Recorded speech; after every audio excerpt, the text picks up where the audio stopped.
In Judges chapter 6, we have Gideon. And Gideon, as well as the children of Israel, are all being oppressed. And the reason why they were being oppressed was the children of Israel did evil in the sight of the Lord. So the Lord delivered them into the hand of Midian for 7 years. And what we find, the Midianites, this valley here runs into the valley of Jezreel, Megiddo, it's right there. You know, we actually saw the other side of it when we were coming by on the first day here. So this is the breadbasket of Israel. So they would let them plant the grain, but when it came harvest time, the Midianites came in and stole all the grain. So rather than threshing the grain on the threshing floor, which would be stone like this except on a high hill, so that when you threw the chaff up and the wheat would come down, but the wind would blow the chaff away. Well, Gideon was down in a wine press so that they couldn't see him.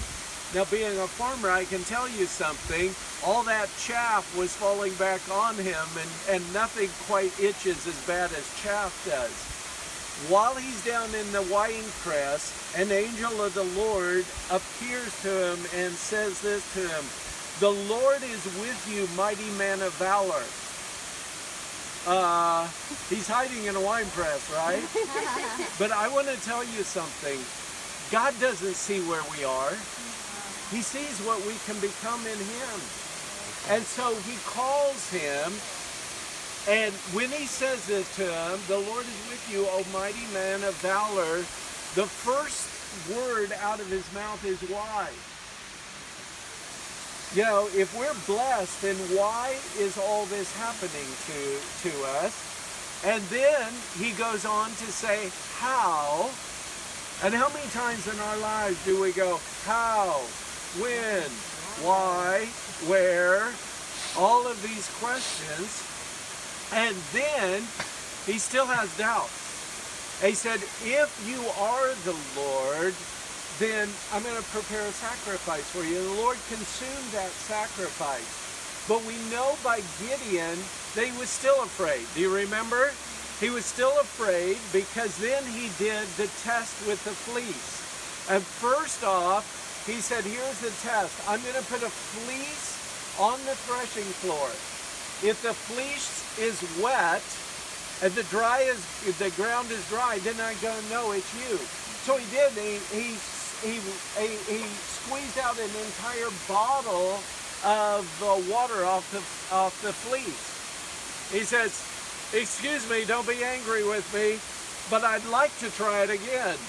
Only this time I want to reverse it. The ground is filled with dew and the fleece is dry." But you know what? God met him where he was in his lack of faith and confirmed to him that was it. So he says, summons the children of Israel. 32,000 show up. Now there's 145,000 Midianites. And so the Lord looks at Gideon and he says, there's too many. Have you seen the odds? 32,000 to 145,000. I don't like them odds. And he says, I want you to tell everyone that's afraid to leave. Now, this water is coming from just a couple miles up on the side of the hill here. This spring is called Harod, H-A-R-O-D. Not Herod, like King Herod, Harod, which means fear. I love what God does. The very water was called fear, and they were afraid. So he says, here's what I want you to do. I want you to send everyone who's afraid home. 22,000 people leave. Now the odds are 145,000 to 10,000. And the Lord says, there's still too many. Can you do math, Lord? And he says, here's what I want you to do. I want you to separate the people, and up there are rocks just like this. And that's why I wanted to bring you here. And here's how he separated them. All those who got down and lapped up the water like this. all right, like a dog. He says, I want you to send home.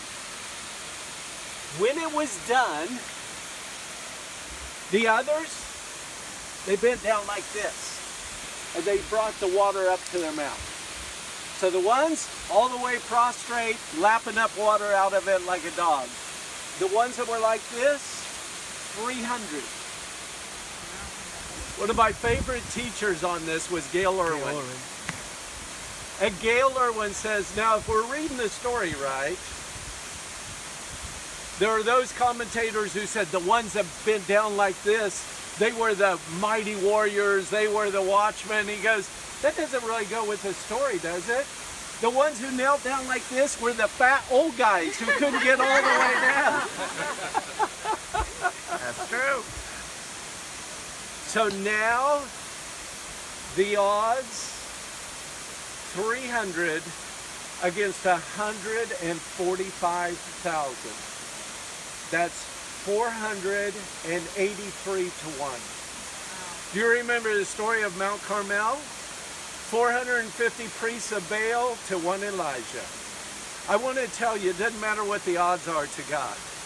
Because when we are weak, He is strong. And He does what we could never, ever do.